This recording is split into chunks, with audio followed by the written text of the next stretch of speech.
জানেন তো বন্ধুরা, আজকের রেসিপিটা আমার কাছে বিশাল চ্যালেঞ্জিং ছিল। এই যে দেখছেন ঝিঙে, যেটা আমার ছেলের একদম অপছন্দের সবজি। যদি একবার শুনে ঝিঙে রান্না করছি তাহলেই বলবে আজকের খাওয়াটা মাটি হয়ে গেল। সেদিন আর কিছুতেই ভাত খেতে চাইবে না। আর ঝিঙে পোস্তর নাম শুনলেই বলে তোমার সেই একই ঝিঙে পোস্ত আর ঝিঙে পোস্ত। আজকে তাই আমাকে ঝিঙে কাটতে দেখে আগে থেকেই বলে দিল, যদি ঝিঙেটা ইউনিকভাবে বানাও তবেই খাবো, তা না হলে আমার পাতে তুমি আর কোনোদিন ঝিঙে দেবে না। তাই আমিও ওকে চ্যালেঞ্জ করে বললাম, বেশ, আজকে এমনভাবে ঝিঙে রান্না করব যে তুই নিজেই বলবি আর একটু দাও। এদিকে চ্যালেঞ্জ তো করে দিলাম, কিন্তু ইউনিকভাবে বানাবো কি করে? তাই অনেক ভেবে চিনতে আজকে এই রেসিপিটা বানালাম। ঝিঙেগুলো প্রথমে একটু লম্বা লম্বা করে কেটে নেওয়ার পর সাদা সর্ষে, চারমগজ, নারকেল গুঁড়ো আর কালো সর্ষে মিক্সিতে দিয়ে প্রথমে শুকনো গুঁড়ো করে নিলাম।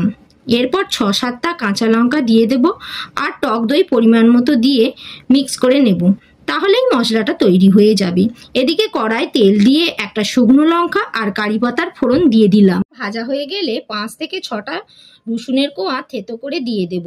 রসুন একটু ভাজা হলে ছোট ছোট করে কুচি করে রাখা পেঁয়াজ দিয়ে সোনালি করে ভেজে নেব।